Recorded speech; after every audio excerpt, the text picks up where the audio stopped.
Good evening, everybody. Welcome to another episode of the Storytellers. Tonight, we have a special guest, a very talented artist, somebody I am a huge fan of, and he's also the latest member of Team Testosterone. Allow me to introduce my pal, Mr. Kelsey Shannon. I'm here. I'm ready. Let's do this. Look at that manly beard, my friends. You know, this guy must have read some of the scripts that are going to be in Giant Size Two-Fisted Manly Test because he was clean shaven yesterday. I'm just saying. Yeah, exactly. It was so much, just poof, it came right out. The testosterone injection was just he couldn't handle it. I have read it. I've read one in particular that I quite like. Yeah, excellent. Gruesome hair in many places. I'm sure it was needed, but you know. Yeah. Oh man, real quick, I was just listening to your Larry Stroman interview, and how great it was. Thank you for bringing him on here. That was awesome. Like I just love that guy. He's one of my absolute faves. So talented. Oh my God. And just if he's listening to this, I don't think he would be, but just in case he is, he was having a little trouble with the idea of doing the, the stream. And he was kind of like still mulling around. And I remember those days, but Larry was one of the first pros to ever like just sit and talk to me. Like it was at a Dallas convention, and he just was hanging out on the edge of the table. He wasn't even behind the table. And it was like, he was just talking to me like a normal human being, not like as a fan or anything. And I was just a dumb kid. So it was like, it stuck with me all these years. And, that's one of the reasons why I'm like here is that connection with the fan base and, the people that like comics and other pros and all that. And that's from the spirit of guys like Larry, who did that for me. So good on you, Larry. That's really Thanks. great. I think that there's more people like that in this business than there are the pretentious. There are those those pretentious guys that think that they're so lofty in their positions or whatever. I remember thinking of my heroes, the guys like Kirby and Buscema and Romita that thought of their job as no different than ditch diggers. It was a job to provide for their family, and they had this ability and this talent to do it. And, that's how they approached it. They didn't think of it as this artistic, celebrity type of thing.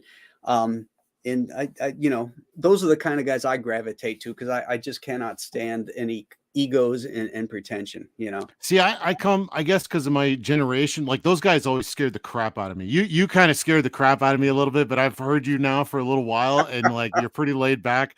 But like Michael Golden, one of my absolute favorites. I'll never tell him that in person because I don't want to get that look.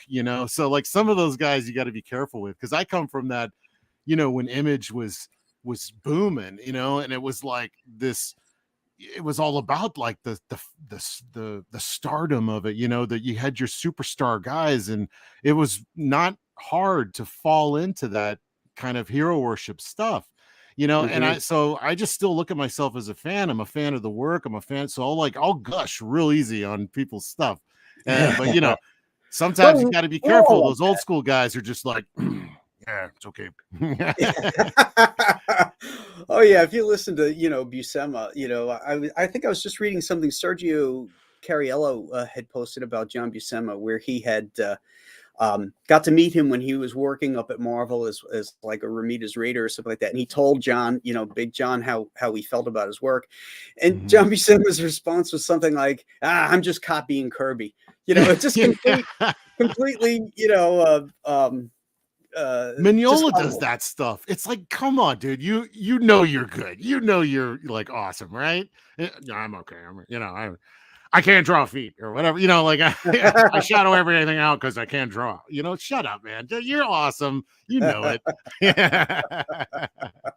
No, I love that though. That humbleness. I think some of that, especially with a guy like Mignola and with Buscema, these. That's humility there and self-deprecation. That's not, I don't think they would even allow themselves to think that they were better than Kirby, Right. And then the king of humble was the Yeah. king of comics too. I mean, Jack Yeah. Kirby was, very, very humble guy. I got to meet him just before he passed. And, Oh, you know, you want to talk about your fanboy moment. oh I my was God. we were at San Diego Comic-Con, and I was sitting at the DC booth, and it was at the height of Nightfall. And Chuck and I were there, and we had a line that just went forever. And we're signing, and then somebody came by and was talking to somebody in the line. Said, "Hey, yeah, Kirby just finished his talk, and he just sat down at his table." And I just went, "That's it!" Boom, put my pen down. I said, "I'll be back." And I just got up and I walked, and Good there was man. Kirby Yeah. T-boned at the end of this alleyway, right? And I could see him and he was all by himself. So I Yeah. start really picking it up because I'm afraid there's a crowd that I can't see. And You're I get right tackling up people. there. Yeah, yeah. And I get Yeah. up there, I got my hand out, and I'm like, "Oh, Mr. Kirby, I just want to tell you, how much your work has meant to me, blah, blah, blah." Nobody there. I was the only guy there. Oh, And I shook his hand, and I didn't tell him I was in the business or anything. I just told him how much I loved his work. And he was very gracious. And that was it. I did, it was before cell phones. I didn't have a camera. I never got a picture with him or oh anything like man. that. But Still, you got it right up in here and in here, yeah, man. yeah, That's I got that awesome. moment. It was really, really cool. See, I never had that opportunity, and like there was to meet the Kirby. In fact, I didn't, David Williams will tell you this. I wasn't even like a huge Kirby fan, and then like it hit me like a ton of bricks on the weirdest of Kirby books too. One that Roz inked, the Green Oh man. Arrow. No, Oh, the oh, Green Arrow one. For some reason, I was like, and then that kind of like opened the door. And like now I just can't get enough. I'm like diving through those Kirby collectors and like, looking, it's like instead of like, everybody's worried about new great stuff. It's like, man, there's so much I hadn't even seen. I'm going back.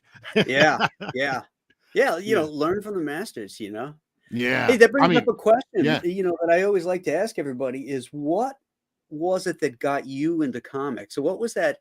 You grew up in Texas, right? Yeah, Texas and Louisiana. Yeah. Okay. So like how were you exposed to comics? And what was that aha moment that turned a light on in your head? Yeah, you're gonna love this. No, now, okay, so comics was like this invasive, like worm or something that was always trying to get in me. And I had a friend of mine, when a childhood friend when I was a kid, he had a shelf where he just had comics stacked up. He didn't have boxes or anything; they were just stacked up, and they were all terrible, torn apart because he would read them like crazy. So, and I was all into cartoons and like GI Joe and stuff like that. And then I'd go over to his house, we'd play GI Joes, and then his mom for lunch, his mom would make like apples and cheese, and like we'd sit on the porch and I'd grab like a nice big grip of comics, and I saw like John Buscema's Wolverine #1. I saw like early Alpha Flight stuff from John Byrne. Had no idea what I was looking at. This was years later where I reconstructed all those days, and I was like, wow, yeah, okay. But and then one of the first comics I ever owned, because I used to want to be a truck driver, and my mom used to read Archie and They're stuff when she heroes was a right girl. now. Huh? They're Yes, heroes right exactly. now. Check this out. The book that I read was US, what is it? US 1 Trucking, that one with the flying 18-wheelers. Oh, yeah, yeah, yeah. So my mom, US 1, yeah. yeah, my mom knew that I loved trucks, and she got me that. And here's another little tie-in is that years later I found out that Michael Golden did like covers for that, and he ended up being like one of my chief influences. Like, and again, it's like that must have been some early comic earworm that got into me, that just stuck.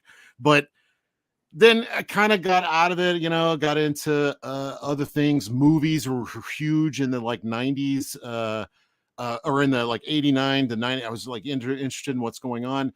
And then I was getting into high school, and like a friend of mine had the Texera a Ghost Rider cover that had the glow in the dark skull, and he was showing it to me on the Oh, school yeah, yeah. bus.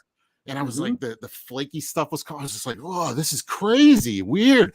And then I was in math class, and I know this is a long answer to this question, but there's Oh, like that's there's fine. levels to it. So Yeah. I was in math class and the class is going insane. And I'm looking over like, what is going on? And I look over and the teacher's just behind his briefcase. And I'm like, so I walk over there to see what is he doing that he's not paying attention to what the hell's going on in the class. His briefcase is filled with Spider-Man comics and he's in there reading Spider-Man. I was like, what are you doing? You know, and he's like, oh, you know, just leave it alone. I'm like, no, the comic books. Where did you get those? And he was telling me about a store, and you know, it was all kind of coming in at once around 89, 90. And that's no coincidence. I went to the comic book store and I got X-Force #1, X-Men #1. That was like 91, I guess. So I was like getting into it like right around that time. And then I saw that commercial with Rob Liefeld. And that was like the first time I really thought about the artist and the comic book. Like I never thought that somebody made them, you know, like I don't know if that ever had, if you had that. I know I was listening to his interview and he's talking about how he got real fascinated by the people that drew them.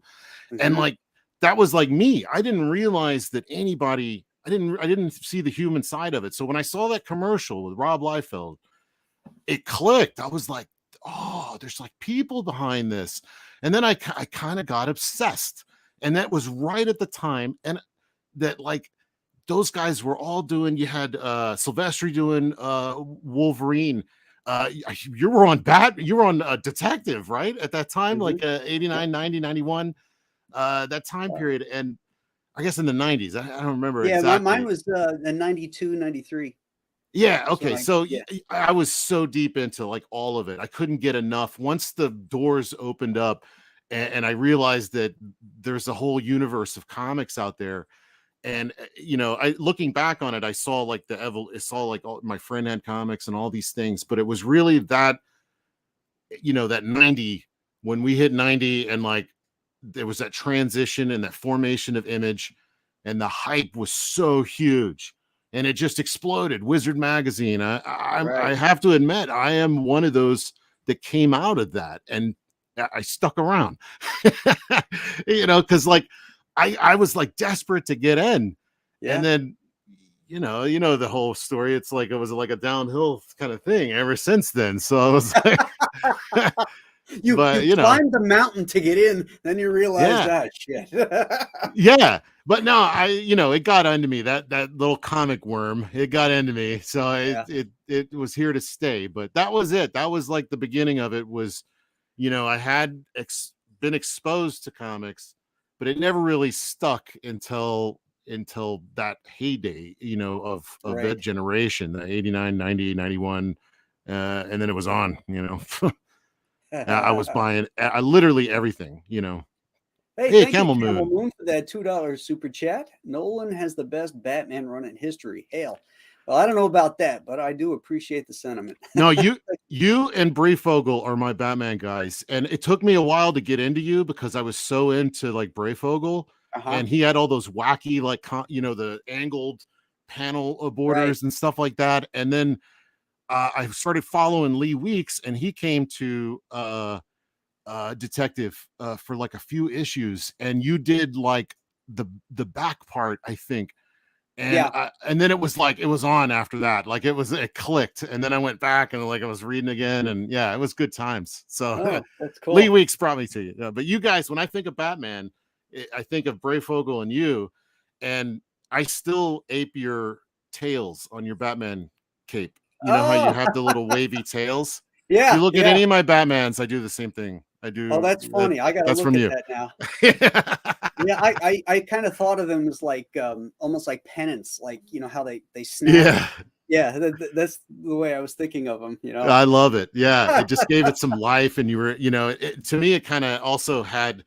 You can use it for the creep factor, like you see it kind of coming out of the shadows or something, and Yeah, like he'd be yeah, walking and it'd be like behind him, like it was like almost like Medusa's, yeah. snake or something. Well, I loved it. See, I that was like, again, that was like my time period when I was like really into stuff, and like I didn't care. Like I was so hard into what was going on. I didn't care about like, everybody gives you credit for Bane. I'm like, yeah, Bane. No, Batman. Let's get back to Batman. Right. Like I wasn't like into all the villains gallery. Right. I wanted the Batcave, the car, I Mhm. wanted all the Batman stuff. I was obsessed with all that. Now, when I was a little boy, the Batman TV show with Adam West was Oh it. I yeah. mean, it was on live when I was a little kid, and I used to watch it, and I loved Batman and always wanted to draw Batman. Was there a character for you that like you really wanted to do, um, that you got to Ooh. do, or for that matter, was there one that you never scratched that itch? That's funny you mentioned that because I actually do a series on my channel. I just started it, but it's called Remember When, and it's like all these. That's specifically what it's designed to do is like all the characters that I never got to do at least, and I'm talking real specific because like the one version of it that was hot when I came in, it changed like 6 months from then. Like it changed Right, so much, and then now it's like I don't even recognize the characters anymore. So like uh for lack of being original, Batman was a major one. But I did right. get to do um a little bit of stuff on Batman Adventures. And I mean that really ended up being one of my favorite versions of Batman. Yeah, Just because of the kind of like the purity of it, the real iconic nature of it and all that. yeah. So I got to put a little bit of my 2 cents on that, but there's so much I wanted to do Colossus and Magic, from like From the X-Men? Cockrum. No, no, no, I remember I had these deep, deep early memories from my friend that had the stack of comics on the shelf of looking at Dave Cockrum X-Men and seeing how he did the metal on Colossus. And it looked so real to me as a kid. And it always stuck with me. And I've looked back on it since and I was like, I think other people have done it better. But for those child eyes, it looked so real. It looked reflective to me, So I always have this love for Cockrum for those early X-Men designs, that relaunched that kind Yeah. of that first level of design that he did, and then it kind of kept going. I always felt that he was underrated, Yes. because, like, when Dave Cockrum would ink somebody else, I could always tell it was Dave Cockrum Mm, inking it, because he would elevate whoever it was that he inked, hmm. and he really had a great sense of form, and shadows and stuff, even in his own drawings, and I just never felt he got the what was due, you know? Yeah, I agree. But to answer your question, one specific thing, probably Punisher with Chuck Dixon. You know, Ah, I think that would be the thing that would I could probably let everything go if I could do like a great Chuck Dixon Punisher run, what is it, Warzone with John Romita Jr. yeah, yeah, That was so good. I that loved it. was. I was Yeah. all into like those kinds of movies. So, and I was like, it read just like one of those movies. There was no stumbling blocks. I didn't like get lost the way I did in like a Claremont story. I was like, Right. who is he talking about? I never read that issue 3 years ago. Like Right. nothing like that with Chuck and the Punisher stuff. It was just I can just get into it, and that's still where my storytelling sensibilities lie. It's like I want you to like lose yourself, and you're just flipping pages. You're going through it so good, because that's really the goal to spend 6 months on a comic and have somebody read it in 20 seconds, or whatever that's. Right. Right. Yeah. Well, that goes into my three major tenets of storytelling, Mm, in comics is dynamics, clarity, and immersion. yeah. And the immersion part is key because if you bedazzle somebody with some splash page or thing and it takes them out of, if it's jarring and it takes them out of the storyline, I don't care how nice it looks, now it's a piece of artwork and not integrated into the story, Yeah. and you've lost your reader. Yep. Now they've got to get back into it, and I just, you know I, I love when you can just completely immerse yourself into a Hmm. story, and then all of a sudden you get to that last page and you're like, holy shit, I just Yeah. finished the thing, is that all there is? There's no more. I want more. Yeah. I think that the first time, like and I have like just a few examples that did it. Year one did that for me. I got totally lost in Dark Knight. Everybody says Dark Knight. I was like, I don't understand what's happening here. Like it was like telling stories of, but year one, oh, so good. It was so easy to read. It reminded me of like French Connection or something. Because Right. I was a big movie guy. So like I wasn't like a literary guy where I didn't read a lot. I watched movies. So I got into storytellers who gave me that really fast linear kind of story experience, and like Watchmen, I appreciated it. I liked it. But that was more of a literary experience. And I'm like, God, it's taking me forever to read this, and Right. like, and I think that Dark Knight was a little like that too, but Chuck's stuff just, it rang true to me as that, it had the same musical rhythm that I hear. Mhm. I read his Green Arrow stuff with Rodolfo DiMaggio, and those two Oh, yeah. guys were storytelling freaking magic. Yeah. And it just was like watching a movie, you Mhm. forget you're even reading. It's going so fast, and you're just like, oh, whoa, ah, and that's Yeah. that's what I'm after. What was that Frank Miller one with Romita Jr., Yeah. Daredevil first Uh, first first year? No, not first year. What was it? what is it? Man Without Fear? Man Without Fear. That was it. Yeah, I got That that was it. somewhere. That Yeah. was, everybody Al goes on Williamson about on Miller East. and Dark Knight, and I dislike Dark Knight. I think it Oh was, wow! I can't believe I found my countryman here. Hello. yeah, yeah. No one's ever Well, says first of that. all, it wasn't supposed to be part of any kind of continuity. So as a standalone story of this nihilistic Batman, okay, I get it. It's Yeah. interesting. It's different. His year one was much better because it was, Oh, it felt like Batman, but it still also had, his Eisnerian and yeah. Hmm. oh, what's that? The author who used to write those crime novels. Oh, the guy that Darwin Cook was all after. What's his name? Uh, the Hunter guy? No, no, no. Oh no, no, not that guy. I'm Stark. thinking of No. somebody. Mickey Spillane. Oh yeah, yeah, yeah. Mickey Spillane. Miller. Had a lot of that in his writing. That Mickey Spillane kind of That sensibilities. flair. Um, and Yeah. and he he brought that to a lot of his stuff. But the Dark Knight to me just it sort of ruined Batman's character.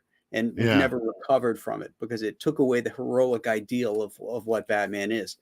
Yeah. Um, but when he was with Daredevil and he was with Romita Jr. on that Man of Fear, God, that was so good. That was so good. When they can like ground these characters, like year one, you mentioned the hero thing. I mean, that was great because he kind of reveals himself to help Gordon, and that's what makes him and Gordon kind of partners in this Mhm. battle. That that was totally that hero moment, but it grounded him in such a way that like I could feel every hit, especially Mazzucchelli's like art, I don't know that it was just pure. It was just pure. And like I love books like that there's no, like you were talking about earlier with the pretense as far as artists go. I think the same Mhm. goes for like writing, where like everything has to be this grandiose kind of thing. And it's like, sometimes I just, just tell me a good story while I'm on the toilet, just Yeah, or, yeah, while I'm yeah. waiting at the DMV, just give All me right. a good story, like that's what I got time for these days. That's when I'm Mhm. reading, is when I'm waiting at the dentist office, and I'm flipping through my comics. Yeah, yeah. Get Do you in, do get that? Do into you it. read? Do you read comics in public? I don't read a lot of comics, period. Yeah. I guess no, I'm never out in public that much. I have a new mission where I'm always going to be seen with comics in my hands, so that just in case someone's like, what is that? What does that guy got over there? Yeah, Some comic books? I don't know. I didn't know those were still out. Like I'm just gonna have like carry them around with me everywhere I go. I'll tell you, years Shopping. ago, before it became cool to read comics, and it was embarrassing. you Oh know, to God, be in yeah. public reading comics. I remember in junior high school, I had a whole bunch of comics in my locker, and I opened it up and the comics came out. And the dude next to me was busting my balls. You know, it's like, when are you gonna fucking grow up? You know, you're still reading comic books. You're Yeah. 13. Yeah, I was that guy. I was that guy until like everybody around me was reading them, and I was like, maybe they're not bad, you know. And I gave them a shot. So yeah, I was the guy that was like, "What are you, a dork or something?" Yeah. No, I mean, I when I first got into comics, it was kind of a secret too. Like I didn't let anybody know that it was just very personal. I didn't really think about it. I didn't like join any comic book groups, you know, of like fans, you know, where we all talked about stuff. This is before the internet. Nobody ever, it was just like I liked comic books. It was just such a normal thing. And you could Mhm. find them at any 7-Eleven, any store. They were just everywhere. I That's just right. go in and buy my issue of Playboy and my issue of X Factor. And you know, you had to buy the Playboy to make sure that you weren't a complete loser, you know. So Yeah. Yeah. give me that Playboy there and that X Factor for my kids. Yeah. It's almost like the reverse of that Woody Allen thing, you Yeah, know. yeah. Yeah, I'll take this and this soda and this here. Yeah, Like, yeah. how much is Stag magazine or whatever? Yeah, exactly. It's like, A put it price back. check on X Factor. Yeah. Yeah. It's for my kid. You know, I'm just I love that it's like, yeah, I feel like we're back in that time, but like for a long time there, it was like it didn't, you know, it wasn't like weird. And now that it like because of all these shows, these weirdo shows like the what's the one with all the like comic book nerds or whatever, where they're oh Big um Bang Theory or yes, whatever. yes, yes. Yeah, which I tried watching one episode and I was like, yeah, this is, I don't know, it doesn't smell genuine to me. But Everybody asks me, you know, like, because as soon as they find out I'm, you know, I'm in comics, they're like, "Oh, you must love Big Bang Theory." I'm like, no, no." no, you know what it reminded me of when Bob Newhart was playing a comic book artist in one show. Do you remember that? Bob Newhart had a show where he was a comic No, book it's Ted artist. Knight. What was it? Ted It was Knight? Ted Knight. Oh, what was this? I thought it was Yeah. Newhart. Wait, do you No, remember the Ted name of Knight it? was a cartoonist. And Oh gosh, was that his name? Ted Knight. no, that's the actor. Remember, he was on Mary Tyler Moore. He was Oh, gosh, no, I uh, don't remember that. yeah. I didn't know he was a comic book. No, this was like this was a Bob Newhart show, and like Jim Lee did like the art that supposedly he drew, I think. And Oh, I this must be remember. something different. Oh, Maybe. this was Okay. like way later, like after Newhart show. It was just like years later. They was trying another stab at it, and Got it. yeah. Now I'm wanting to watch Mary Tyler Moore because I didn't know that was I didn't know he was a comic book artist, but it felt like that anyway. The point of it was that it didn't feel real, like somehow, like you know, like when you see in movies where they're like reading a fake comic book, and like Right. anybody that's into comic books immediately is like, that doesn't have the right smell to me, you know. uh and then you watch like Chasing Amy was so spot on that I never lived down the tracer thing, you know, because I was an inker when that show came out. Oh, So okay. that not only that passed the smell test and was hitting too close to home. In fact, you know, I don't know. You Hey, ever see that Charlie's movie? London. Thank you for the Hey, 5 pounds super chat. I don't know what that translates into into US dollars, a but I'm buck gonna 30. say my little, what is it, a buck 30? I don't know. Okay. I thought it was high. I thought pounds were like worth more or something. So Oh, I but don't I'll give know. you my little tagline. That's a good cigar anyway, because it might be in the $10 range. So but thank you so much. He's going to kill me for saying this, but Kelsey, your art videos are some of Jan's favorite things ever. His words, I love this crazy bastard. Nice. No, Very why nice. does that? Why does that? Oh, you mean Yan's gonna kill you for saying that? Yeah. All right, now I'm gonna bust his chops. Hey, I hear your my videos are some of your favorite things. Eh? Fanboy. Yeah. Hey, Yeah. some folks in the chat have validated what you were saying. That it Mm, was Newhart, and the mm. show I was thinking of was called Too Close for Comfort. Gosh, I don't know that one. That one was from the, I want to say 80s, maybe early 90s. Too Close for Comfort.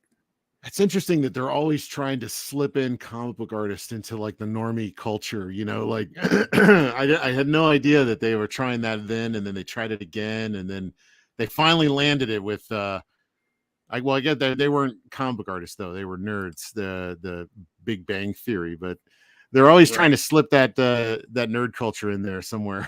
But it never I seems to guess take, dang it. I guess it was called Bob. Oh, The okay. Newhart show was called Bob, and Jack Kirby was on it. He was on an episode. Oh, right on. Okay. Yeah, but Yeah. I mean, I don't know, it didn't feel right to me, even though they had Yeah. all these artists on there. They even had, like I said, Jim Lee drawing the art, I think. Yeah, Wonder what no. year that was. I think that was that had to have been early Had to 90s. be 90s. Had to be 90s if Jimmy Lee Had to was be. involved. Yeah. No, I mean, yeah, I mean, we're in this weird place again where it's almost you almost want to hide your books again, because like everybody, there's not, I don't know, the fandom, I don't know, it's back to being niche, which I Hmm. I, I actually quite like. I don't want, you know just I don't know. I like it because you can cater more to the fan and not to the masses. You can do more comic books and less people standing around talking about cooking, or whatever is appealing Mhm. to normies, or at least what they think is appealing to normies. So until we get back on track, I like it like this, a I niche get group you. of fans. Yeah, it was like with music. I remember, um, and I'm probably not alone in this, but you find some group or some singer that you really like that nobody knows about yet, and then they break out, and now everybody's into this band, and never feels the same then. Mhm. It's like the band goes off in a different direction now that this fan base has gotten bigger, and it kind of loses their identity, but then also the identity of how you perceive them as a fan Mhm. listening to their music. You know, It it does. It's weird like that, yeah, when you have like a favorite band or a favorite, movie, like yeah. or a favorite comic, and then you like I have like a favorite coffee right now. And I used to be like, I'm the only one that knows this coffee. This is the best coffee. I'm the greatest. I'm so smart that I chose this coffee and no one else knows. But I'm like, I wish the store would order more. And then I find out that they order tons of it. It's the most popular coffee in the store. That's why everybody in town drinks that coffee. I am not special and unique snowflake. And then it loses a little bit of its like magic. I'm like, oh, all right, I guess I'm not special. Graham Nolan is still upset the monkeys I took off. How dare you? used to watch all that, the monkeys. Yeah, I was Oh never man, a big monkeys fan. I mean, I did watch the TV show, but I I like was the the music. I was the cable guy. I was that little kid sitting in front of the TV like all day long. That was my thing up until comics. So Mhm. I watched all of it. The first comic convention I ever went to was in 1977. It was a Oh. little Star Trek comic book con in Titusville, Florida. Mm. And my mom drove us up there, and this is the first time we'd ever seen back issues. Like dealers had these back issues boxes and stuff, and they would show the Star Trek bloopers, and there'd be posters and everything, and that's about it. There was a dealer's room, and then there was this other room where they would do these other things. Yeah. And to me, it was the coolest thing ever. It wasn't, all fancy. It wasn't all high tech. It wasn't, like a big entertainment extravaganza. But for a kid, I mean, it covered all my bases, and I got to look at all these comics, and this brand new comic had come out, and it was about a movie, and it had a Howard Chaykin cover. It's called Star Wars. and we'd never seen the movie yet or anything. And here's this comic. I'm like, what is this? This isn't Batman or Superman or Spider-Man. Fuck this. Yeah. Oh man, those were like magic times where like conventions were just a room full of comics and a bunch of people in like really too tight shirts, or whatever those Yeah. 80s, 70s and 80s shirts. Yeah, bell bottoms and Yeah. really bad costumes. Cosplay was like, Star Trek fans, with the ears and the, Yeah. is man. unless you're Wendy Pini as Red Sonja, Yeah, right. And she was Frank like the Thorne is original cosplay that nailed it. Right. There's still some video of Frank Thorne and Wendy Pini and who else? There was somebody else. They would dress up as like Red Sonja. He would be like this crazy wizard. Yeah, And like it's like cosplay before cosplay. Yeah, yeah, absolutely. And here's this professional artist who at the time is probably in his 50s, looking, and really into it, It's like very artistic, Are you a fan of Frank Thorne's work? Absolutely. I got all this stuff right up there, actually. And these terrible reprints, I'm really hacked off about them, where they have like tipped in plates because they forgot to print one page. What's the matter with y'all? Well, the Red Sonja stuff, I think that Dynamite was putting out was pretty good. Those artist editions. Oh, okay. Yeah, I absolutely love Frank Thorne's work, and his, he's very does most of his stuff is like mature readers. It's straight up porn. Let's call it what it is. It's erotic comics. Well, when he did that stuff for Eros Comics in the late 80s, that's where he got to really kind of, but the thing is that there's whole storylines. It's not just TNA sex romp. It's a whole world that he created. Right. It just happens to have sex in it. I absolutely love Frank Thorne. Is he still around? He just passed a year or two ago. Yeah. Yeah. He was such a character. It was Ribbit. Kimiko. It wasn't. It was Kimiko. I love that he did Ribbit for. Yeah. Kimiko. Ribbit, and then I forget them all. I confuse them. I almost said Bethlehem Steel, but that was that like Spanish guy. Okay. I don't know. He had somebody like that. They always have the hot lady character. I'd love to do that. Maybe I could be the modern Frank Thorne. I'll start dressing up like a wizard or something. And he was perfect for YouTube, man. He was born way too early. Oh, absolutely. Absolutely. Have you ever seen that video? It was the Mike Douglas show. And on it was Phil Suling, who used to run the first New York cons back in the early 70s. He was like the father of the comic book convention. Jamie Farr from MASH. And it was somebody else. It was somebody else that was sitting on the thing. And then they bring Wendy Pini out in her Red Sonja costume. Yeah. But the thing about it is Phil Suling's got a stack of comics there that he's showing Mike Douglas, and he's talking about, the value of these comics and everything. Yeah. And he's got like an action number 1. There's no poly bags. There's no Mylar. He's got an action number 1. He's holding up and he's like, you're not going to believe this, but this comic is worth $300, and he's holding it. And I'm like, oh my God, he had a Captain America comic from 1940, 41 or something. I mean, he had all these and he's just holding them and they're all pawning, going over it. And the funny thing is Jamie Farr knew all this stuff. He talked about Captain Marvel and how he used to read that and Plastic Man and all these comics. So you could tell he was the real deal. Like he really liked comics. So it makes you wonder, did he inherit those from like family, or did he surely he wasn't old enough to buy them off the shelves when they were coming out, like the Action Comics, or like how did he get them? He obviously, if he knows all this stuff, he knew. Maybe he was just a straight reader and he would never sell the book. So it didn't matter how much it was worth. He was just showing that. Yeah. Well, you got to figure that, okay, so Phil Suling was probably in his 30s or maybe early 40s at that time. Yeah. So that's like early 1970s, let's say 1975. So if he's in his 40s, he'd have been what, 20 in 1940, Wow. right? Okay. Something like that. So, I mean, he could have had those comics as a kid, Wow. you know, God, man, can you or imagine? traded them, you know, and, you know, I wish I crazy. had all the. I see now all the like the books that I had. I bought them right off the shelf. They're worth a lot of money.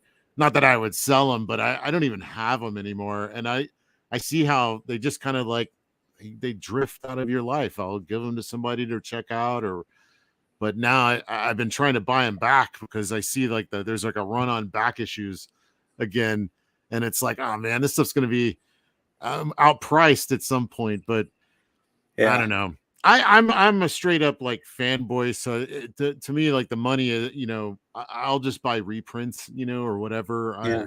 I just want the storyline. I don't. Uh, I get too nervous around comics that are worth too much, so I'll end up like damaging them involuntarily. Just so I don't have to worry about it again.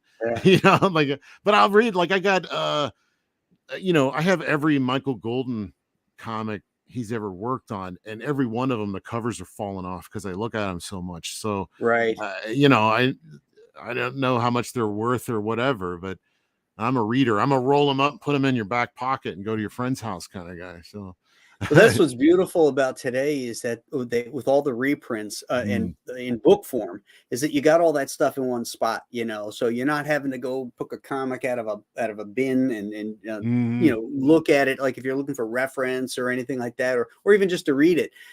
With the proliferation of all these great reprints, you got the whole storylines right there. yeah. Oh God, yeah. I love it. The whole graphic novel movement and all this. I mean, the only thing I don't like is how they organize the storylines. They put the storylines together, and I'm like, no, just start at number one, do like 100 issues or however much you could fit into one book, and then go to number two, and then start. And they leave issues out of it. Like I started collecting these essential books because they're Hmm. black and white. And by the time, and I love them, the John Byrne Fantastic Four stuff. I love. I've read all like the early stuff with the Kirby X-Men stuff with the Stan and the going through Spider-Man right now. All the Romita stuff. Love that stuff. Hmm. But then I get to my generation, Jim Lee's X-Men stuff, and like they're just scanned and grayscaled black and white from the color files. So like I can't Oh, see any of the ink work or anything, and yeah. it's terrible. And there's like issues missing out of it. And I'm like, oh God. And the same thing with like a lot of the other ones too. There'd be like I was always that one guy that liked that odd issue out. I liked the Mignola X Force when it came out. Everybody hated it. I was like, this is my favorite one. Like I ended up loving the oddball ones. And those are the ones they always end up leaving out of the damn collections because it doesn't fit in one of the storylines. Right. I see You what you're know? saying. Yeah. Yeah, Have I you just have want you to start at seen one and go from there. have you seen the new I think it's Taschen books? Oh yeah, They're love those. bookmakers, and they did the Spider-Man book. It's like this thick, it's Yeah. this big, it's hardcover, and all the artwork in there is scanned at high resolution from the comics. So all the Oh. dot patterns are there, the letter pages are there, the Mm. advertisements are there, everything. So it's like you're looking at the comic book, A but one-to-one reproduction. yeah, so Yeah. you're getting, the scans are, you've got the color plates that were off in places, I but love the it. black is as sharp as you're going to get outside of actually scanning the original black and white Mm. artwork.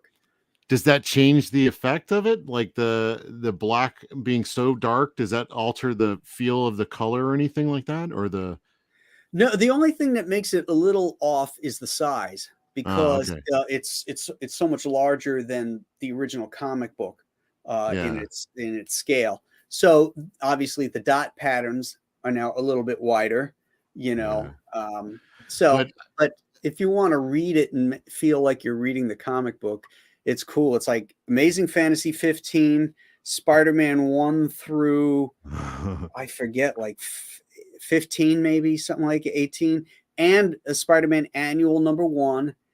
All the original art from Amazing Fantasy 15 scanned from the Smithsonian. oh. And then there's individual pages too that are scanned from original Art Ditko pages and stuff. Only It's a $300. $200 book. Oh, okay. I Yeah, knew it. I knew it. yeah, it's a $200 book, but it's pretty cool.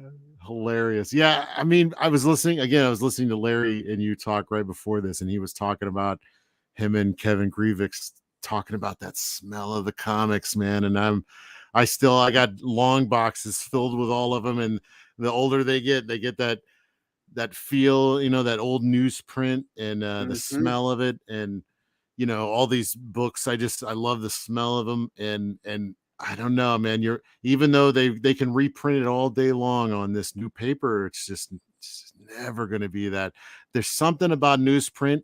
And like, Hmm. if I was a rich man, I'd hire scientists and like explorers to journey the earth to find that again, Yeah. bring back that old school newsprint, and let's print these real cheap, on some like crappy, let's refurbish some old printing presses, let's get right back to where we were and start over.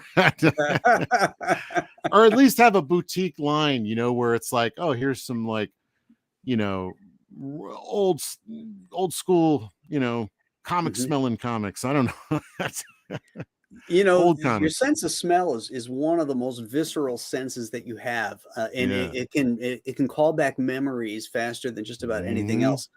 And when I was a kid on Long Island, we used to buy our comics at these luncheonettes, Mm. where they had like little bars where you would sit and have breakfast or lunch, and behind the bar was soda fountains and griddles for like cooking burgers. And you'd walk in this place, and the first thing in front there was the newspaper rack and the Mm. magazine rack. So there was all these bundles of newspapers, the various New York City and stuff newspapers, and then the comics and magazines, and then off to the side was the griddle with the guy cooking burgers. And I'll tell you, man, there is no better smell in the world than newsprint and hamburgers cooking. Oh, wow. Oh, interesting. Holy cow, man. Yeah, we'd go in there and we'd smell the newspapers and the comic books. And then the burgers were cooking. We'd sit up at the bar with our comics, our newly bought comics, get a hamburger and a soda or an egg cream or something like that. And See, oh, I have the killer. same thing with coffee. Coffee and like books is kind of like, That's and I yeah, guess that's why they put coffee bars in bookstores, I guess. right. But it was always that way before. And it makes me wonder if it's because my comic shop was next to a coffee bar or something. I don't know. I don't but yeah, I just that for some reason I could smell in Texas, they had this place called the Half Price Bookstore, and you walk in there and you just get because it's all old books. It's all Yes, yes. old stuff. Oh, the smell as soon as you walk in the door, it's like whoosh. Yeah, yeah. Somebody said that in the chat that well, let me see if I can find it about the newsprint. Yeah, Peter Samedi already brought it back. It's a different kind of newsprint. I bought a whole bunch of that stuff just so Mhm. I can see it, and it's like it's a little different. And I'm curious if it's going to age the same way. Right. We'll know. And like I got a whole bunch of alternative books, so I'm keeping my eye on them Yeah. as long as Don't they put them in get that bags. patina. Leave them out. Leave them Yeah, out. Let the exactly. paper dry and get old. I wanted to have that patina, as Yeah. long as because that adds to the color in such a unique way. I don't know. This bright white stuff, it's so hard to, I almost these days I don't even see any white on the page. I'll do full bleed, I don't want to see any white. I don't want to be reminded of that white paper. My biggest beef with the paper is the glare, Yeah. which is Yeah. why on Alien Alamo, I upgraded the paper to a matte or a matte finish, I'm so wondering if that that's why I like it, because there's something about it that I really, really it has that a really good feel to it. It's yeah, still got a kind of a gloss here, yeah, it's a but it's coated stock, but it's knocked back. Uh, I forget it. I think it's called a satin finish. I wonder why do you get coated? Like, can you do uncoated, or like what is the difference? Like what the hell? Like do they say it'll rub off or something, or like I I don't don't know. understand. I'm not sure. Yeah, I don't know, but I like this book. You're doing my favorite comics a lot when I finally started getting into them and reading them were these, and Mignola did most of them at the time. All those little one shots, the Gotham by Gaslight, the Walt Simonson and him did the Wolverine Jungle Adventure.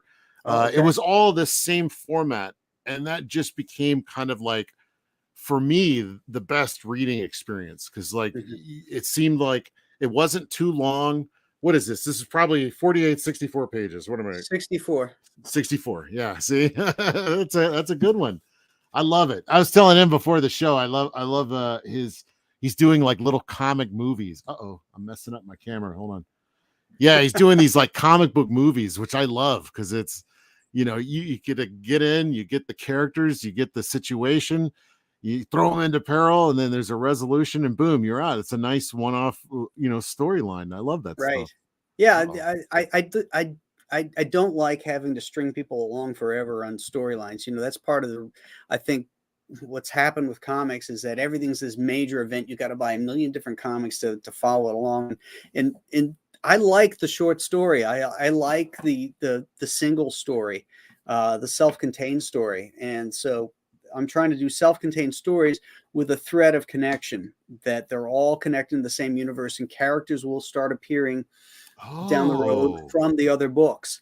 oh, And that's there's a cool. bigger storyline going on that's really going to be revealed in the next book, in the Ghosts of Metacumba Key, because one of the major Ooh. characters from the Shanu and from Alien Alamo appear in that book. So the readers are going to start to get to know these characters as they go through this universe together. What about Monster Island? Monster Island's part of it too. Yeah. Okay. Good. Yeah, yeah. If I, you I look really like that book. if you look at the last page of Alien Alamo, there's a, and you look at the iPad, okay, Right. that's on the last page. Let's see.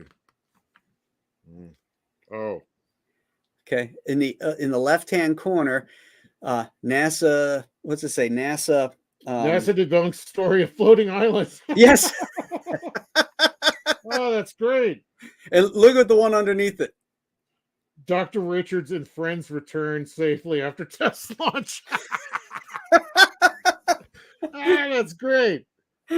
I love that kind of stuff. Yeah, and in the main body, when the article is talking about the meteors, they refer to Dr. Carrington, and Yeah, the Dr. Carrington event. Yeah. Yeah, the Dr. Carrington is the scientist in the thing Oh from another world. yeah. You know, Yeah. Oh man, that's fun. I love those yeah, little nods. I can't think of those when I'm in the middle of it. I always love that stuff. Like when you see people put their people's names in the graffiti on the walls and stuff right, like that. I never think of that stuff. I need to get better at that. I love those little things when you look closer. Yeah, I love that. yeah, How yeah. fun. This just little Easter eggs, like in the Chinook I put in there. Um, it takes place in Buffalo, Easter and Joe eggs. Frankenstein took place in Buffalo. And this guy says, "Oh, like when he's trying to debunk the Chinook, and he says, you probably believe that that kid and the monster live in the grain elevators." It's just kind of an oblique reference, but Ah, it's referencing Joe Frankenstein. wow. Easter eggs. I hadn't even really thought Yeah, about that. That's a fun way to think about it. Little Easter yeah. eggs. I like Mhm. that. All right. I'm going to try my hand at some Easter egg, Put some hiding Easter some eggs in Easter your eggs. stories. Oh, I love it. Yeah. That's Did, fun. did you go to art school or anything like that, Kelsey? Nah, nah. Where did you pick up your art, knowledge and skills?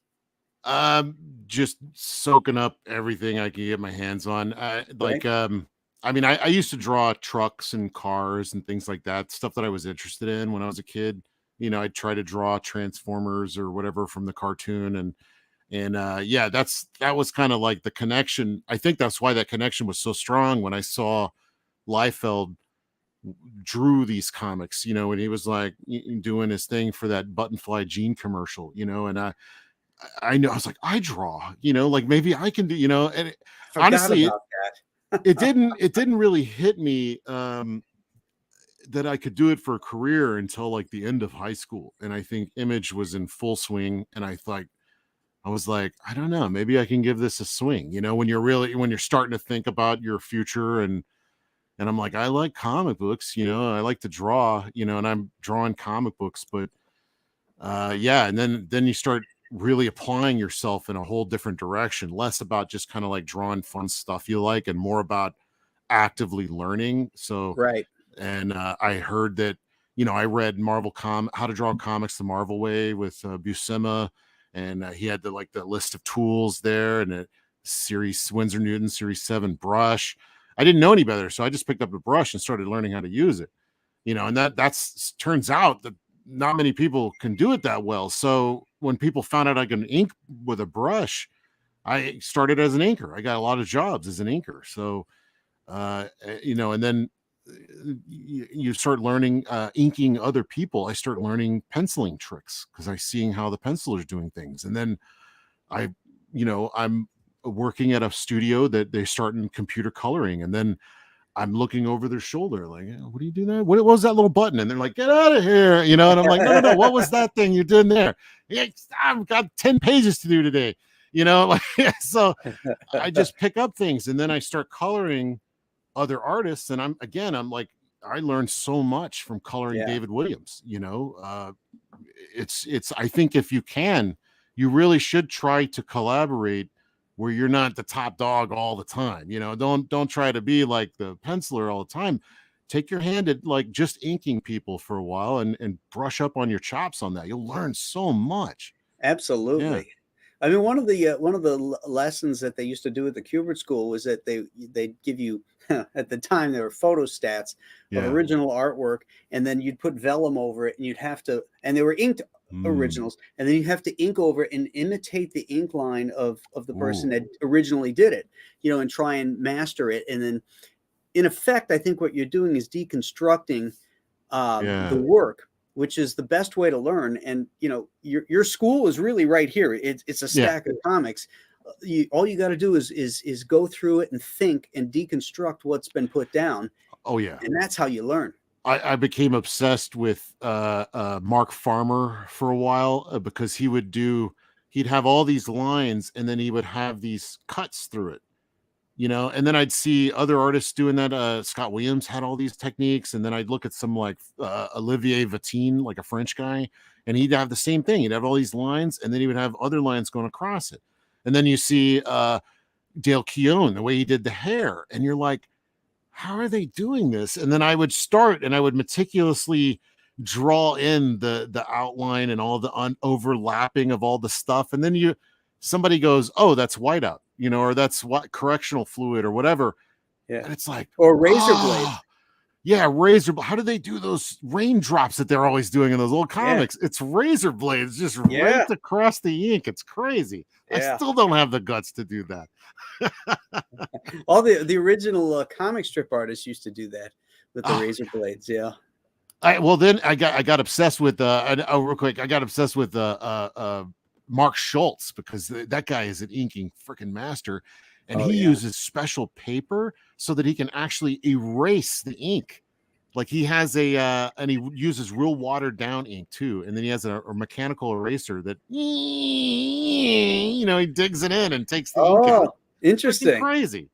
Yeah, there's a million and one different ways to do it.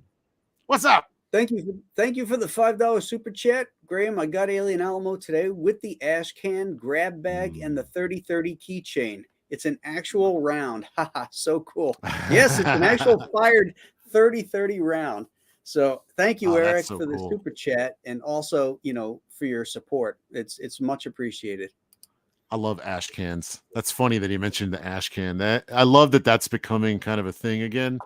With these crowd funds, just do a little ash can. Here's my ash can for Alien Alamo. What I did was, I did it this way so that you can turn it, and then my notes are on one side, and then the sketches on the other. Nice. Oh, I like that. So all my dialogue and stuff is there, and then the cover is just the original sketch for the cover. Oh yeah, love it. Did you do that in? Is that in computer, or did you do that by hand, the sketch? No, it was all done on Procreate on the iPad. Procreate. Okay, Yeah. because I love that you can like separate the different levels in the color with you got the red bugs and the blue character, and you can like separate everybody.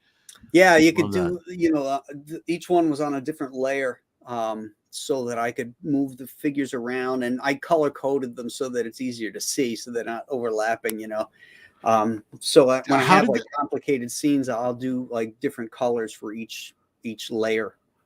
Now, how did that work back in the day? Especially when, because I of course, I started before all this, so I do have an idea, but I'm curious when you're on a monthly schedule Hmm. and like, do you do a lot of light boxing? Did you do a lot of pre-drawing and then do it, or did you do it all on the paper and have to No, I did the erase? light boxing. Yeah, I did my layouts like at 8.5 by 11, like and then Neil blow them up. Adams used to do, and then blow them up to 11 by 17, and then light box it, Yeah. and tighten it all up at that point. And if Okay. I had to move things over, I'd move Yeah. the Right. paper over and adjust things. But it was a colossal pain in the ass. And here's the thing: you're bent over a light box more than you are anything else, Yeah. and your posture is terrible, and plus you got your underlit, that your eyes get buggy, I and know. I could do it when I was younger. Now I'd go crazy. Nah, I'm dying to get back to paper, and I've thought about this whole light boxing business, and I'm like, I think I'm going straight old school, where I'm just gonna do it right on the paper, man. And if it's wonky, it's wonky. I'm gonna go, Yeah. you erase it, you do the best you can. See, my problem is like I look back on it like a day later, and then I start seeing all this stuff that I didn't notice before. Right. So, and the computer gets me in trouble. Like uh, I'm coloring something right now, as you know, that like I, did like half of it, and I get to the second half of it, and it dawns on me, ah, and then I go back. I have to go back to the beginning, and then basically I don't really start over, but because it's all the flats are done. But Right. yeah, I didn't see it until I got to that point, and I do that with scripts a lot too, where I'll read the script and I'm like, yeah, this is great, and then you get into the meat of it, and you're like, oh my God, how am I going to draw this? I'm like, oh, I didn't read this thoroughly enough. Right. Well, Ah, when you get a new script, what's the first thing you do oh, after I, you've read it? oh, that's a good question. I think I just start, I don't get reference or none of that. I just, I have like a layout sheet that has a whole bunch of like double page spreads, and I read it through all in one go to kind of get the initial emotion of it, and what kind of flavor of a story it is, Right. and then it's page by page, panel by panel after that, and you realize when you got a good writer color wise, when they construct scenes in such a way that when you see the color flow, there's not like a panel of like a whole other scene in the middle of it, and when you look at it, because sometimes they'll do a lot of like cross cutting, or they'll have like a whole scene just takes place in one panel or whatever. No, but like when you can see the story play out color wise from a good writer or good storyteller, you can see this flow of color go from like scene to scene, and Yeah. yeah, I love that stuff. So yeah, I read the script once, and then I get right into the meat of it, and I generally design stuff on the page. Hmm. Hmm. Digitally, you can kind of do that stuff, and Yeah. yeah, I just get right into it. First thing I do is I make a list of reference that I'm going to need, Oh wow, um, that and sounds like work. then I create a folder of reference, because I can't stand drawing stuff out of my head if I Hmm. know it exists. Hmm. For example, the script calls specifically for a '64 Mustang convertible. Well, Hmm. I need to know what that looks like, so I Yeah. got to find that. And guns is another thing. Basically, vehicles and guns and costuming. If there's specific Hmm. costuming from an era that comes Hmm. into play or something like that, that's really important. But if it takes place, let's say the story takes place in a city street, I'm Hmm. not going to go and start referencing buildings. You Hmm. can make up buildings. It's easy enough to do.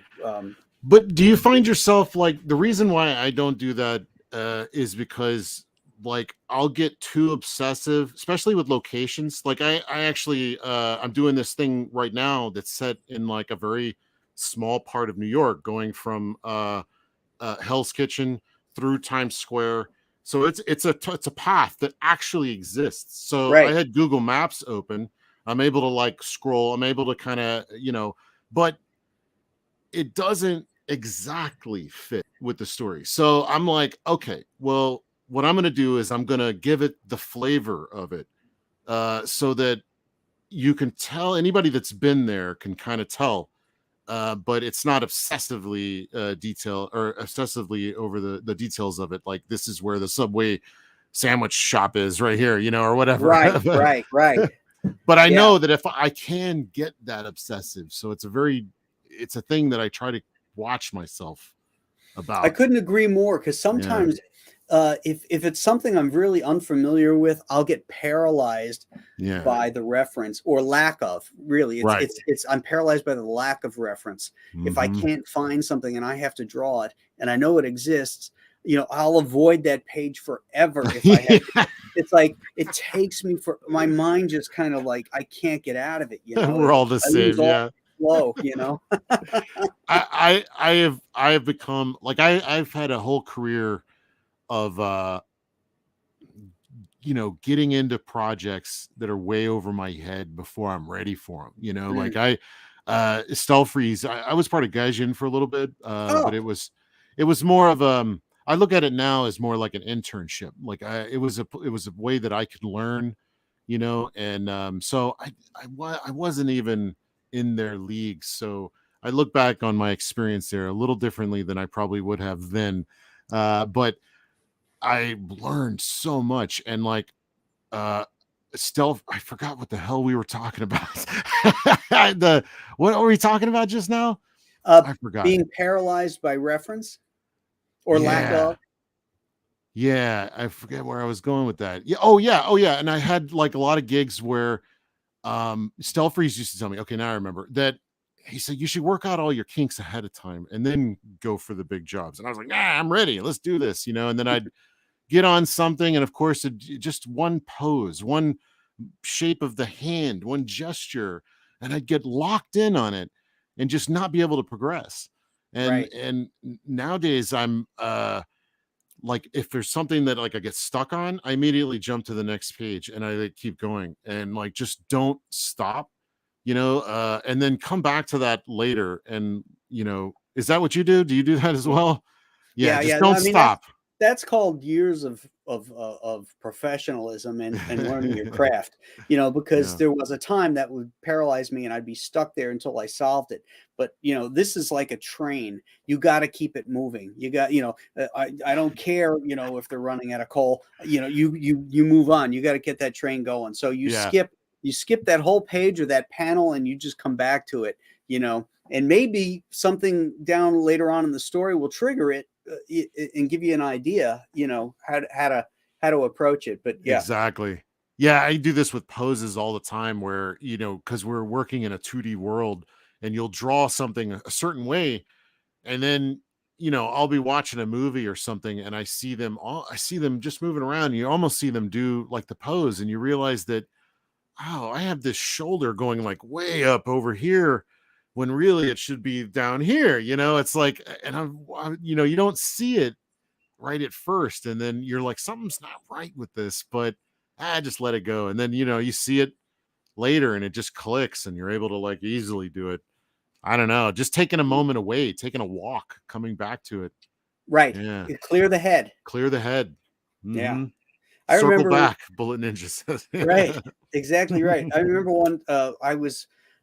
I was at a plot point problem with the Chinook, Mhm. um, when I was writing it, and I just could not overcome this issue that I had. And so I hooked up the dog and went for a walk, grabbed a cigar, and we just walked for a couple miles and everything. And about halfway through, my mind is thinking the whole time, just taking in the sights and everything. And then all of a sudden, this thing hit me. I'm like, bam. and I was still half a mile away. And I couldn't wait to get home and get it down because it was there. I had it. It was like, oh, that's what I was missing. This is the thing, you know. And It's a eureka moment. Eureka. Yeah, yeah. It's amazing how creativity, you know, doesn't work on a timetable. You know, sometimes you have to give it time to blossom. You know, trying to explain that to people, you know, where they're like, especially in a monthly scenario where you basically have to create a work of art every day. Yeah, not only that, but each panel has to be a work of art. Yeah. And not only that, but all those individual works of art have to connect together to tell a story. Mm-hmm. You know, it's such a unique business. It really is. And you have to be able to draw anything at any moment, you know. I love telling guys that want to come in, you know, because like I was like, man, you're coming in thinking you're gonna draw superheroes. Like, let me give you a little taste of the truth here. You're gonna do about 99% tables and chairs and potted plants and telephones and cars and bumpers and trash cans and windows and everything, and 1% a superhero doing something cool. You know, I mean, that's just how it is, man, because you got to have the environment in which these characters are in, so you better get good at drawing everything.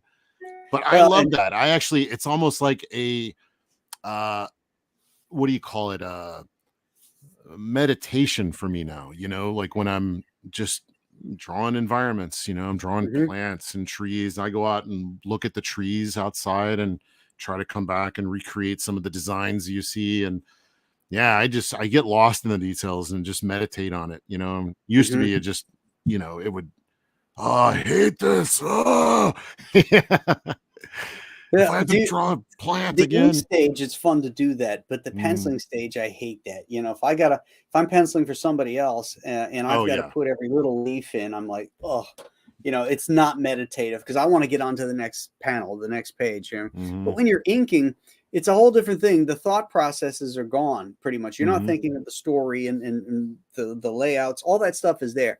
So all you can have a TV show on or whatever and be listening to it and doing all the little noodly details and stuff like that, you know. Yeah. You know, the actual drawing part is like the heavy lifting.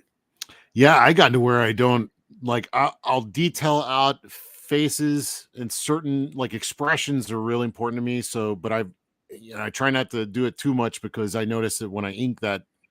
Pencils lie. That's my like motto. Pencils lie, because when I can create a perfect expression. It says everything that I wanted to say in just a subtle line drawing, and then you throw down some ink on it. It's gone immediately.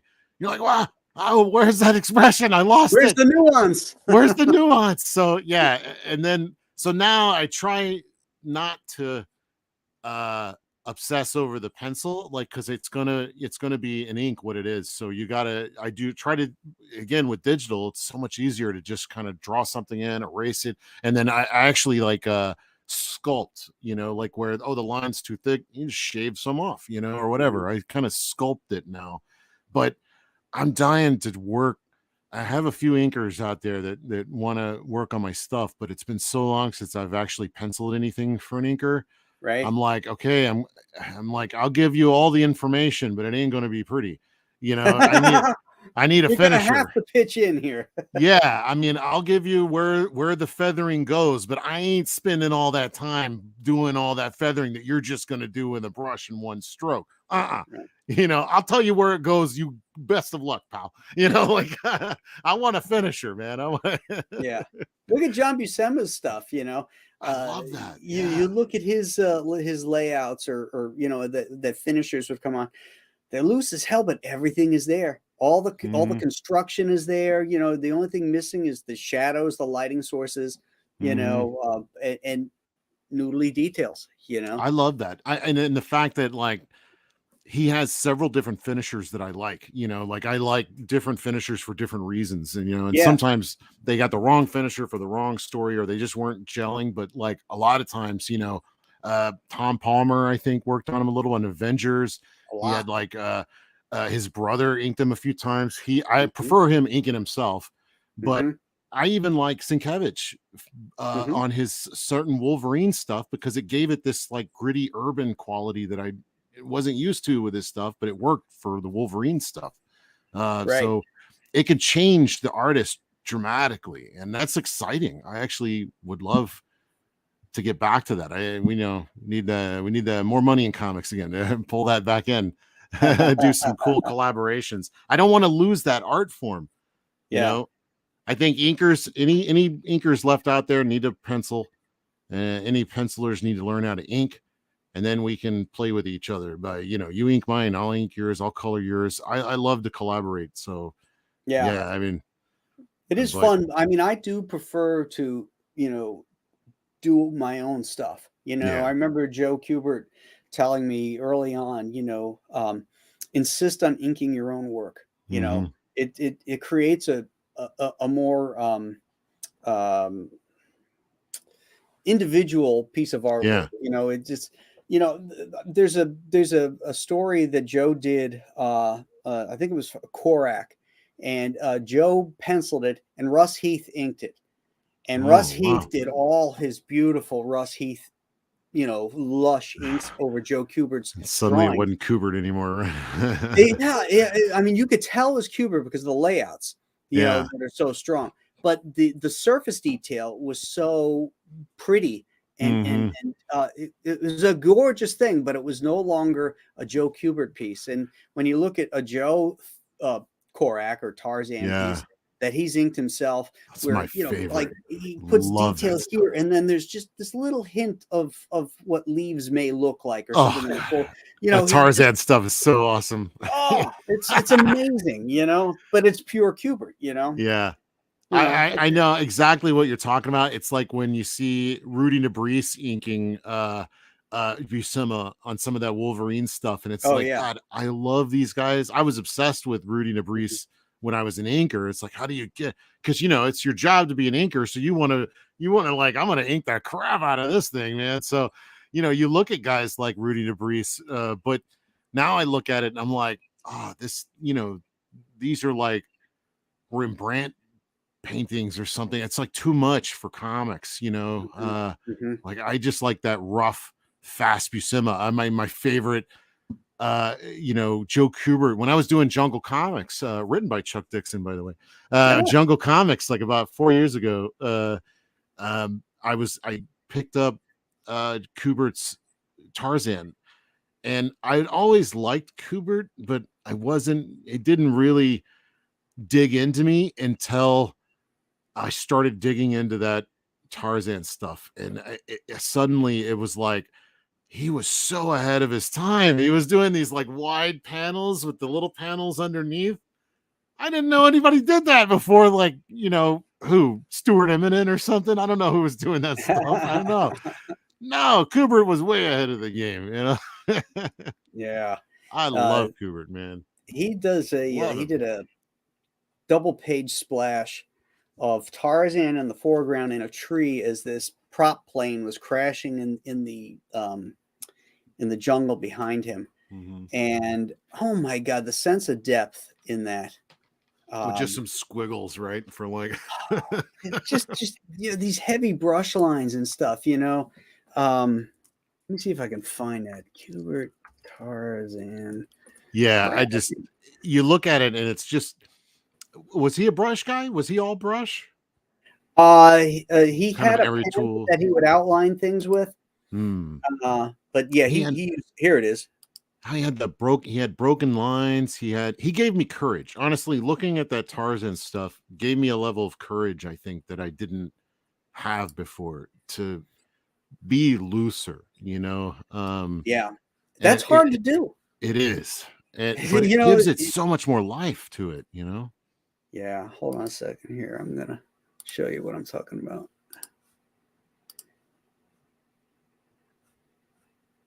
Yeah. Oh, There it yeah. is. Look at that, man. Look at that. That's so killer. Yeah. Look at how there's like That's nothing brush. here, Yeah, but yeah. you know he's got And this beautiful gray tone for this plane crashing in the background, and then you've got the darker shadows here on the muscles and stuff. That's all brush right there. It's just the oh. fact, I mean, but it reads like fill light, like in a like I could speak this in color. I don't know that I could do it the way he's doing in ink, but like in color, I can see where the hot light of the sun is hitting the top of his thigh and stuff like that. But I can Hmm. also see this fill light filling in the shadows, but it's just a bunch of brush strokes, Yeah, but it yeah, reads to me like a secondary lighting, an ambient light, in the yeah. shadow. I'd love to see you color this page. That would look Oh awesome. I'll man. bet. I actually quite like the way it's colored, the Mhm. flat tones of the way that they used to do it. Oh yeah, I'm yeah. bringing that back, man. I want that to come back. I just feel it. Everybody's talking about it. I heard you and Larry talking about it.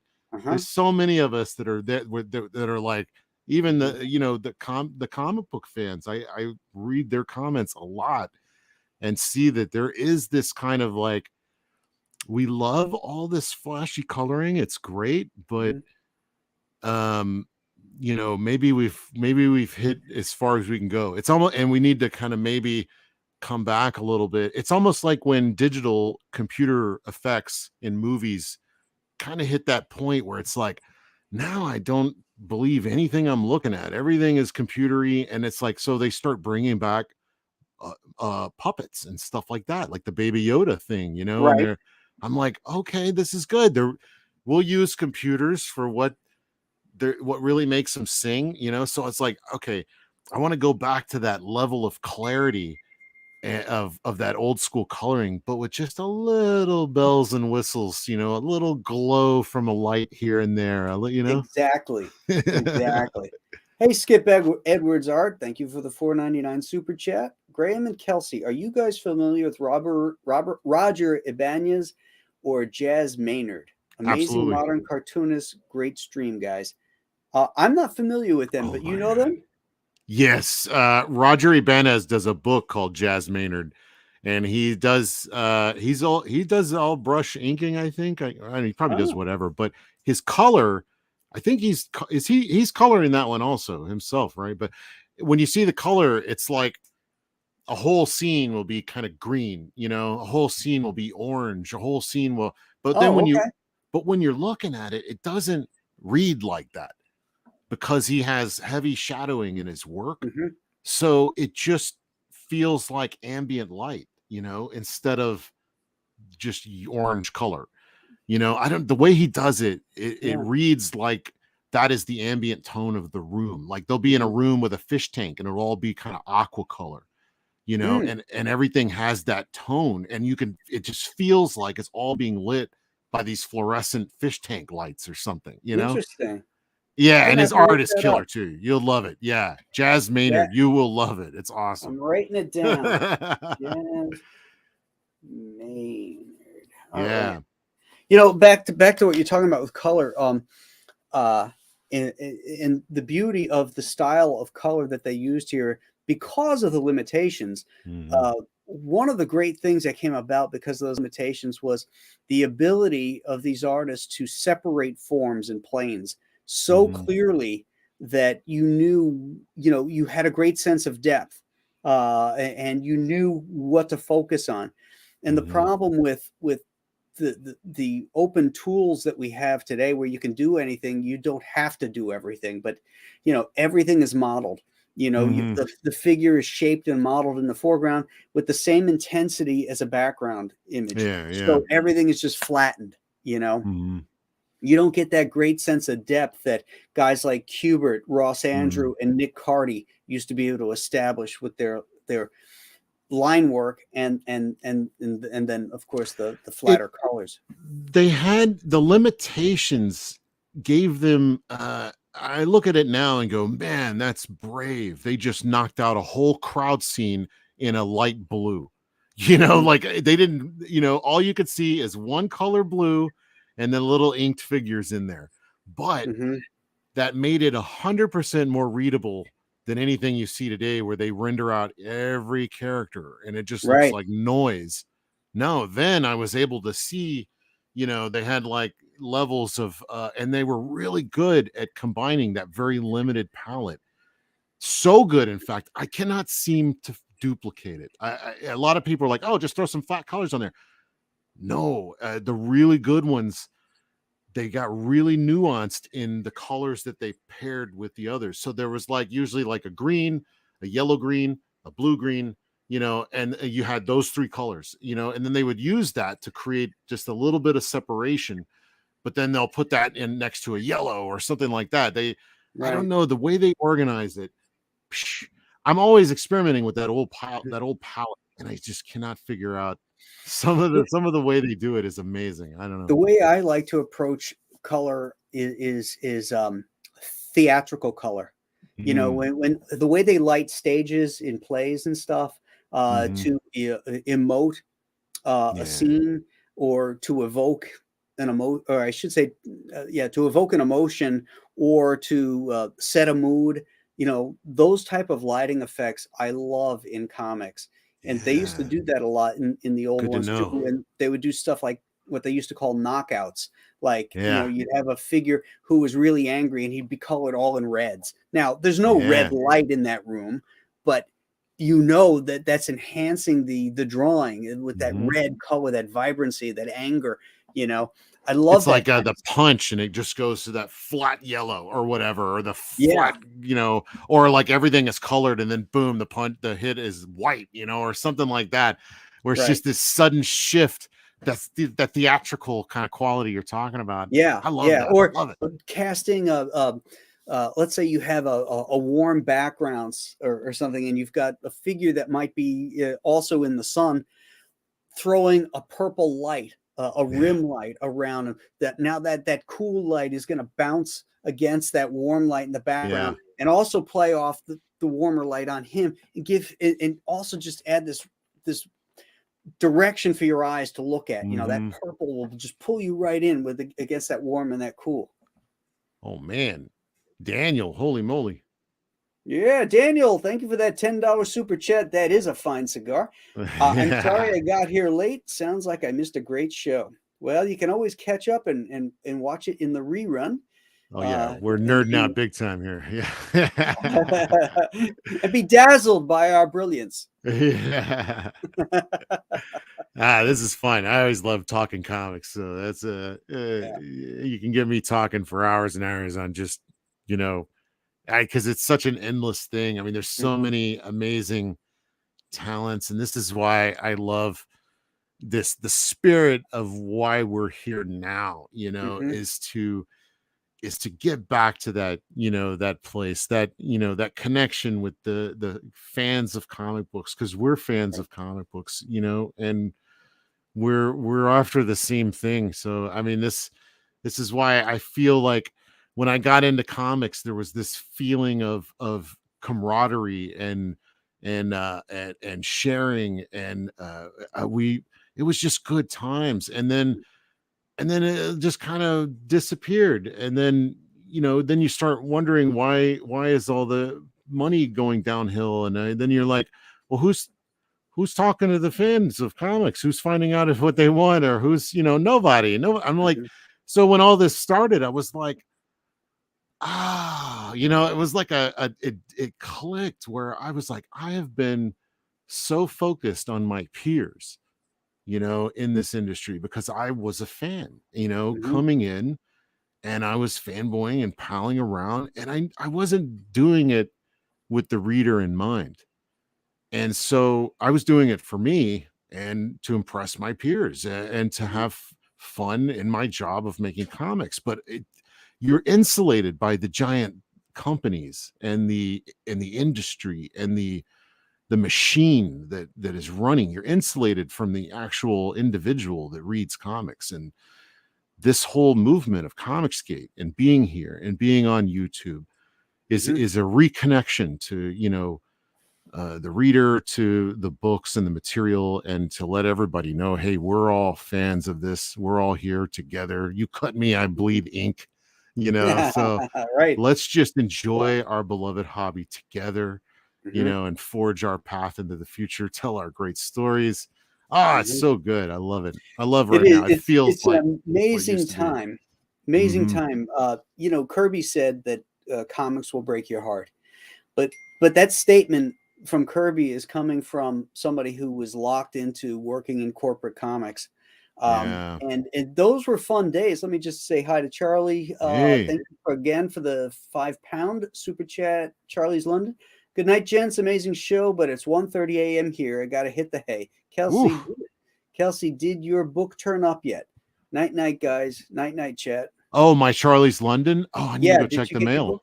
No, Okay. not yet. I'll have to go check the mail. I I love got this mine a too. I couple love getting. weeks ago. It's Yeah, amazing. Yeah, it's really great. I hear it's great. I'm really looking forward Mhm. to it. Yeah. But back to what we were talking about. Mm. It is a special time right now because the corporations have just gone more global, and they really don't care about the publishing. And we got into this business because we loved comics. We loved this Mhm. art form. And that art form was going to break all our hearts as they kept, running it down through the grist mill, Mhm. um, and killing sales and everything. But then along came this ability to reach out directly to the fans. And now we can have shows like this where we're not lamenting and bitching about there's a little bitching, but we're Yeah. not bitching, constantly, because it's more about a celebration of the things we love, and what's better than sharing that kind of passion, and the fans, the chat, the people that are supporting us in our campaigns and stuff, they want that too, and that's why they're Mhm. gravitating, to they want to seek out their passions too. And it's just the greatest time right now, I think. And I've been in this business 37, 38 years, Oh yeah. um, and I've never had this much fun and this much excitement and passion Mm. about our industry. Oh, that's It's great to because now hear. we're fans, and we can reach our fans directly, and we don't have to be gate kept by corporations and their corporate characters. I So didn't so understand it in the beginning. I mean, somebody was trying to tell me about crowdfunding years ago, and I was just like, I don't know, that sounds scary. But yeah, I yeah. mean, once you kind of realize what this is really, what this is, what you have, Mhm. this connection. I mean, it's freaking great, man. I've gotten to Yeah. know so much of the audience. You see them out there, they draw fun pictures of me and stuff, some of them Oh for the yeah. Jack show, Yeah. which I love. I think it's hilarious. There's like a whole art gallery of me out there in a weird way, which is so bizarre, but I love Yeah. it. It's so weird. Yeah. But it's not And they a bust your it's balls too, it's just like that's if you're that's what it is. having a beer, It's not a it's not a fun. it's not a like, Kelsey's my favorite. I'm drawing a portrait of it. No, they're busting my balls. They made me look like a caveman or whatever. And that's the hilarious. It's all fun and games and having a good time and just being present in comics, man. It's so good. Yeah, telling wonderful stories, whatever kind of story you want to tell, you can find a market for. Yeah. It's not like you got an editor saying, "Well, I don't think we're going to do that kind of story." Mhm. In fact, the Chenu and Alien Alamo were pitched to two, possibly three different publishers that all turned it Oh, down. And I had confidence that these would connect with readers, and they did. yeah. Amazingly, they did fantastic. Go figure, a good story connects with a readership. Yeah. Yeah, yeah, exactly. And maybe it doesn't follow. Maybe because they were self-contained stories, they don't see legs in that, but they couldn't see my idea of a connected universe idea that would, kind of circumvent just the one and done type of thing. But I wanted readers to be able to just buy one comic, and if that's all they ever bought, they would have this wonderful comic and they could reread it and all that kind of stuff. But if they kept going on, then they would find there's other little Easter eggs and Yeah. connect the stories together.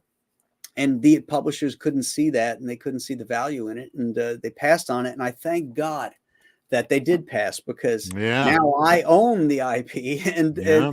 I'm getting these stories out, and they're of genres that nobody's covering. So I'm not competing with superhero comics. I'm doing these little, horror, monster, I sci-fi, love it. supernatural tales. Yeah, that's why I love that kind of stuff. That's why I've really been enjoying those. So I love, I mean, I've been, everybody wants me to do my own book, but man, honestly, everyone that I'm working on is me. It's my, even this Nexus. It's such a part of me, having grown up, since I was, a teenager, I guess, Mhm. grown up with Nexus. Was Yeah, one of my favorite books. So it is my book. When I'm working on it, I'm putting every drop of my passion, my love into it. I own it as much as I would my own story. So, sure, but there is something about kind of getting your specific kind of taste on, on paper, which is sure, interesting. It's like these are unfiltered things that I enjoy, and things that I'm putting into stories, and so yeah, just to expect some competition in the monster comic department. All right. good. David Williams is going to be doing one too, I think. Oh, So good. yeah, more the merrier. He's working on the Two Fisted Tales, right? Yeah, yeah, he's doing Yeah. a Chuck Dixon Viking story. Oh man, did Chuck write all these stories or what? No, no, Chuck wrote two story. All the writing teams of Chuck, Bo, Baron's Kevin, in this too, right? Yeah. Barron, and me are all writing five or two stories each. Oh, this thing is chock So packed that's full of stuff. 10. That's 10 stories of 10 pages. So that's 100 page of knuckle busting action. Oh man, so good. Yeah, That's yeah. awesome. I They, can't believe you got such a powerhouse lineup of guys. I remember I did a video where I was like, let's go to the comic book store. And we went to the Indiegogo as the new comic book store. And I said, okay, I got enough money for 2 comic books. And I walked out with a Two Fisted Tales, I think, and maybe a John Malin book. Oh no, it was Shane's book with the boxing monsters. Yeah. oh, okay. What's his book called again? Um, Oh man, I'm so bad with names. oh, I Somebody am in there too. knows. Yeah. Yeah, Um, the Shane Davis book is what I call Inglorious it. Rex. Inglorious Rex. That's why I don't even know what Yeah. inglorious means. Yeah. I wanted to say Starlight Cats, but that was Yeah, another one. that was really fun. Actually, it was. I love it when I read these books and they're good. And I'm Mhm. like, okay, that was a nice, good story. Yeah. I have no questions. I got it. So I'm actually looking forward to Inglorious Res, as Statistical Zero says. Yeah, He corrected it. He's got a yeah, little yeah, yeah. asterisk there. So I think it's going to be, and this is one I could tell he's more passionate about. So it's going to be really fun seeing Yeah. what he comes up with. So, Yeah, I'm gonna be on his show tomorrow night after the oh, professionals. So good luck. Build yourself an escape plan early, just in case. Have the wife give you a call or something on air. Oh, I'll be right there, honey. In case it gets too crazy. Well, Yeah. once you've been doing these things a while, you know how Get it rolls. comfortable. Just Yeah, turn your camera off, yeah. Or do like Billy, watch the hockey game while people are talking. Yeah. Oh, that's great. Oh man. Well, Kelsey, we've been on what? Let's see, an hour and 40 minutes here. Yeah. I want to Not thank you for bad. coming on and sharing your passion with us, and of course becoming a new member of the Team Testosterone. Yeah, Kelsey is coloring the Larry Stroman story that Chuck wrote. I can't wait to see it. I know he's going to kill that. Yeah, I And still then, haven't shown him yet. I'm almost done with all 10 pages, but I'm like, I'm not ready yet. No, don't, because it's super important. Because I'm such a huge fan of Larry, and he's had some really good colors on his stuff in the past. So I want him to like only think about me from now on. excellent, I can't excellent. remember other colors I've And had. then Kelsey's going to be illustrating a story as well to be Mm, announced later on. So we're going to get that's full exciting. on Kelsey in Two Fisted Manly Tales. So That's right. So the rest of your crew better watch out. They better up their game. So Kelsey's in I the like house that. right now. That's what every editor wants. You know, you That's want right. everybody competing against the other guy, so every story is amazing. That's right. Then Kelsey's also working on Nexus with Mike Barron. And Mhm. is that funding now, Kels, or is that going to be I don't upcoming? know if he hasn't started it yet. Okay. I've only shown him 2 pages. I'm kind of I get a little obsessive about showing people stuff too early because Hmm. I've shown people stuff too early and then they don't get it and I'm like just hang on, so now I hold on stuff and it drives people crazy, but I got Nexus number 2, Nexus triplets number 2 coming out. He's going to do the crowdfund on that one. I got another little secret project coming out, which should be coming out probably next week, actually. I got the Norris Saga trade paperback. That's shipping, I think, in April, May. And let's see, the Two Fisted Tales with you guys. And then like a cover for, I did a cover. I mean, there's so much, man. There's so much. This Yeah. is 2022, man. It's the year where it's like get off your butt and make it sing. And then at the end of this year, starting in April, May, June time, I'm doing my book, and it's going to come out at the end of the year. And I'm doing that through Ethan's company. So Oh, uh, fantastic. he's asked if I would be interested in doing it with him. I was like, yes, He'll absolutely. get you So funded. I can't wait to get working on that. Well, I just love the way he's doing it. His stuff Yeah. is everything is top notch. Hmm. So slick. I love it. So Great. yeah, I'm very excited. I want my stuff to have that kind of polished, glistening hoo-ha. You know, let's I'm making it specially for him, his company, and that audience and me. And like let's make something that you didn't know you even wanted until you saw it. And you're like, oh my God, this is the greatest thing ever. So That you you guys have all to better knuckle up, pal. I'm coming have. in. That's it. Yeah. No, you just heard it here. 2022 is the year of Shannon. That's right. I'm coming in. I'm taking over. You're gonna have a whole bunch of stuff for me in this 1 year. So Excellent. I'm gonna make a checklist and get it all. Everybody in the chat, thanks for coming in and spending some time with us. Look for Kelsey's projects, and I'm sure we'll be announcing that stuff when they start to fund.